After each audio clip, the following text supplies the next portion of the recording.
Il y a 4 jours, Koulibaly Kubière, le président de la CEI, disait ceci. On veut une élection inclusive, mais aucune élection n'est par essence inclusive. Il dit les opposants se promènent partout pour dire on veut que tout le monde n'a qu'à participer. Il dit mais dans toute élection il y a des règles. Dans une déclaration, le président de la CEI, Kubière Koulibaly, a tenu à clarifier le sens réel de l'inclusivité électorale. Et donc, il a clairement dit que pour faire une élection là, l'inclusivité ne veut pas dire que tout le monde doit participer. C'est seulement ceux qui ont droit et ceux qui remplissent certaines conditions qui peuvent participer. Comme c'est l'opposition qui parle d'inclusivité, comme si c'est eux les plus gentils, ça veut dire tous ceux qui sont à la MACA, venez, vous allez être président. Tantôt on les voit, on ne veut plus de parrainage. Mais le parrainage me fait pourquoi? Le parrainage c'est fait pour que les candidats ouya là, les candidats niafou là, ils n'ont qu'à quitter. On a vu en 2000, je pense que c'était en 2020 ou en 2015, des candidats comme le Madou Koulibaly qui sont venus, qui ont été candidats, qui ont pris l'argent et puis qui disent bon, j'ai pris votre argent mais je ne participe pas aux élections. C'est ça qui a amené l'idée de parrainage. Mais surtout, le parrainage permet, on vous dit, d'aller recueillir 1%, je dis bien 1% de ceux qui sont les électeurs. Si tu n'as pas pu avoir 1% des signatures, donc toi-même tu sais que tu es un candidat ouya. Tu es un candidat en pacotille. Et donc aujourd'hui, ils veulent fuir tout ça. On ne change pas les règles d'un jeu pendant la compétition. Une élection présidentielle est trop sérieuse pour qu'on puisse se laisser guider par les désirs d'une opposition perdue, une opposition qui n'a aucune ambition, une opposition qui ne propose rien. Eux sont là pour toujours refuser, mais quand on leur demande de proposer, rien. Aujourd'hui, il faut inclure tout le monde. On ne peut pas inclure des braqueurs, on ne peut pas inclure des voleurs, on ne peut pas inclure des caméléons des nationalités. Et donc c'est face à ces critiques-là que M. Koulibaly Kubière est sorti. Il dit, les opposants demandent une élection inclusive.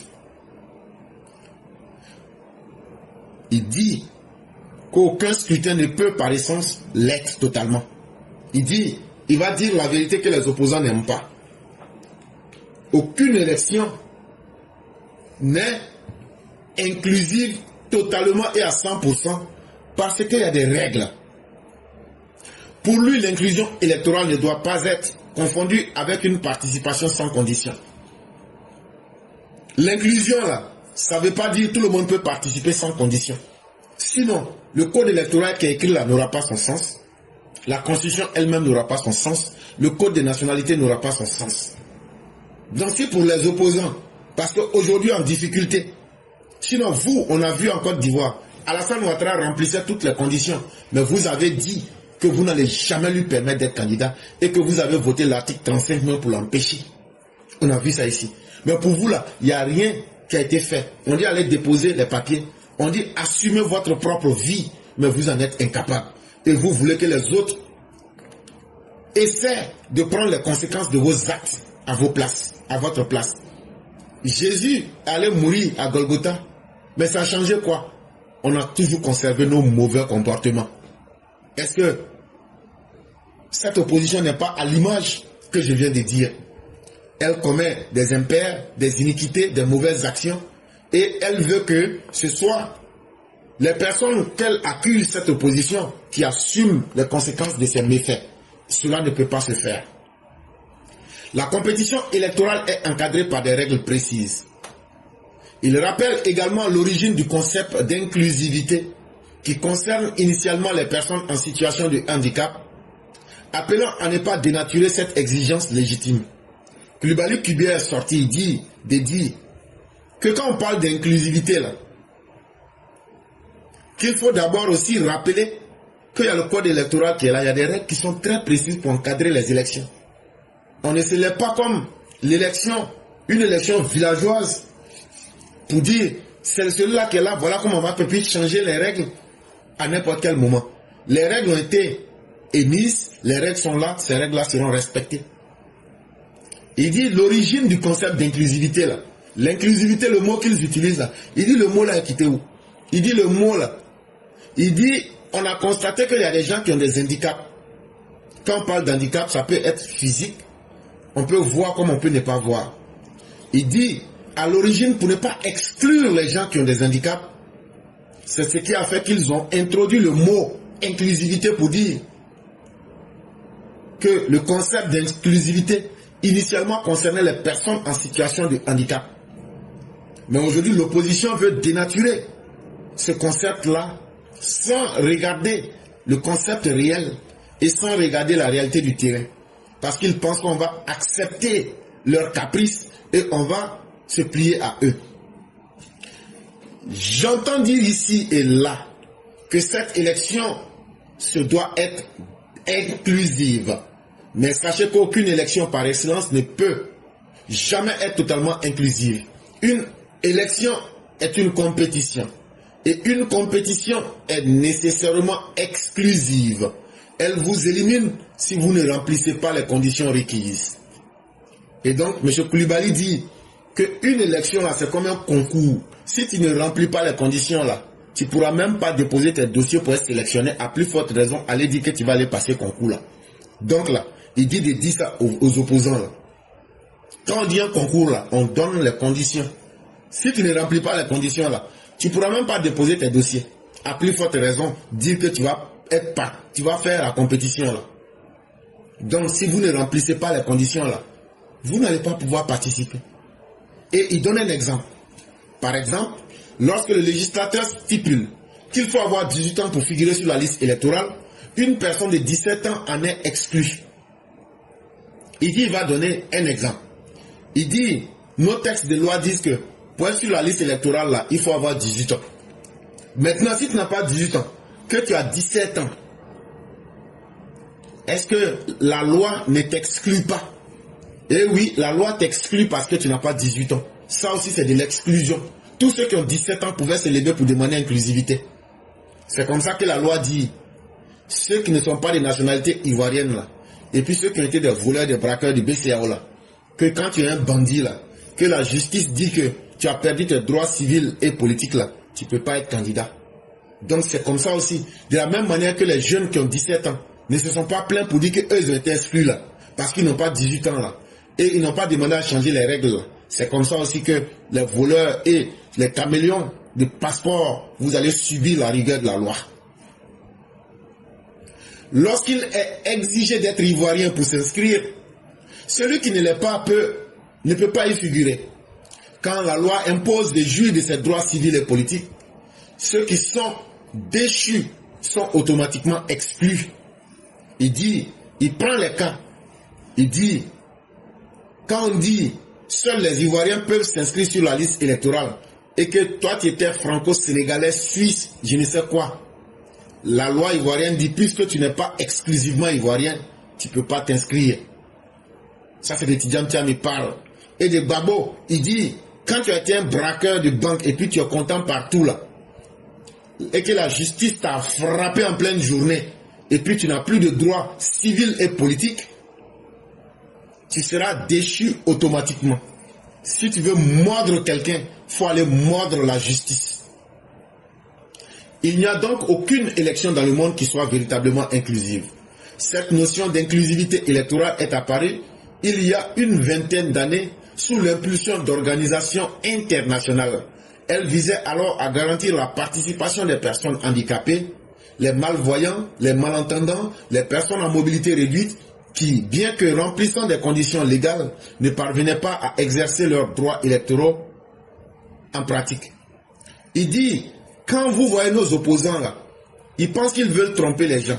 Le mot inclusivité qu'ils veulent utiliser là, ce sont les organisations internationales qui à un moment ont constaté que dans le monde, les gens qui ne voient pas, comme par exemple les malvoyants, parce que quand on dit malvoyant, ça peut être que tu es aveugle, comme ça peut être que ta vision est floue, ou bien tu n'as pas une bonne vision, ou bien même ta vision, même là on appelle ça vision de tunnel, tu ne vois pas, c'est comme si tu vois dans un tunnel.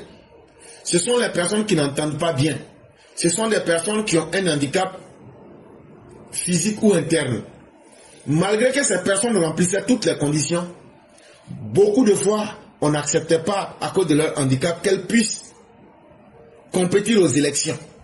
Il dit c'est là que dans les accords internationaux, les organisations internationales après avoir constaté ce problème, il y a pratiquement 20 ans, ils ont dit il faut que les personnes handicapées soient incluses dans les élections parce qu'on ne peut pas prendre leur handicap pour les juger.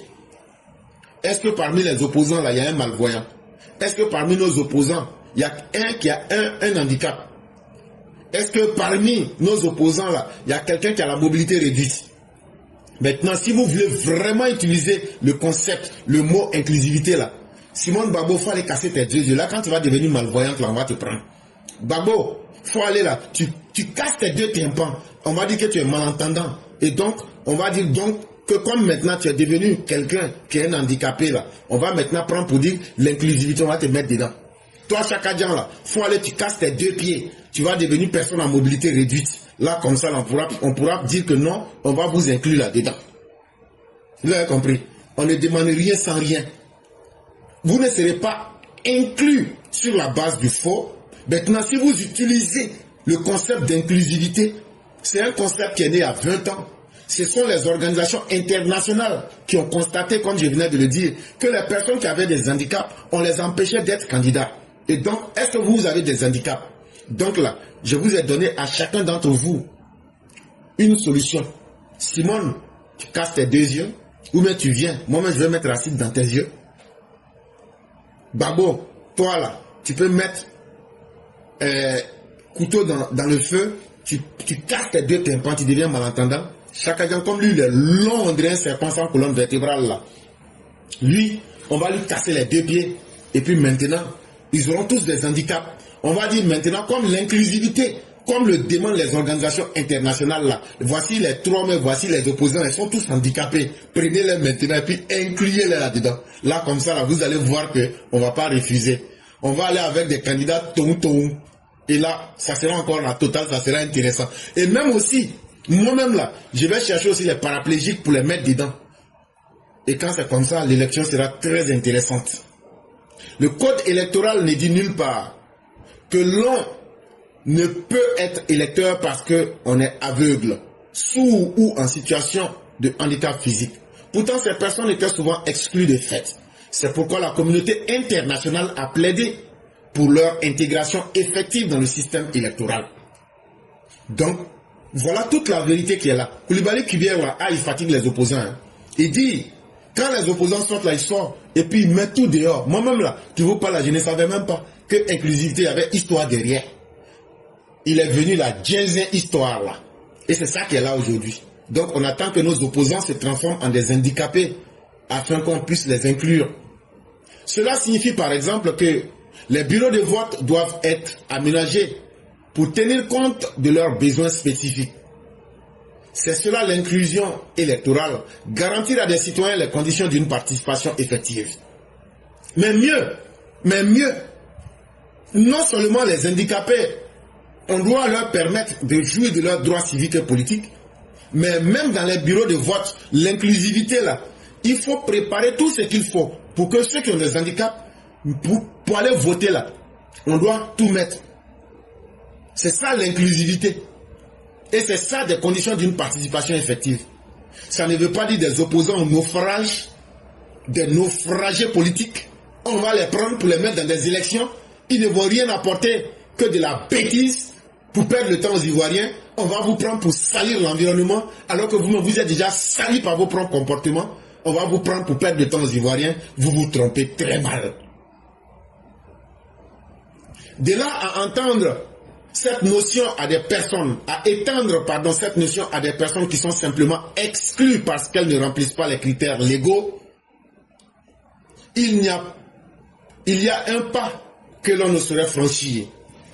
Il dit donc, vouloir travestir la réalité, vouloir mentir aux Ivoiriens et prendre des concepts pour les changer dans leur sens, alors que c'est leur incapacité de s'assumer, parce que la loi a été dite contre eux, ces personnes-là n'auront pas ce qu'elles veulent.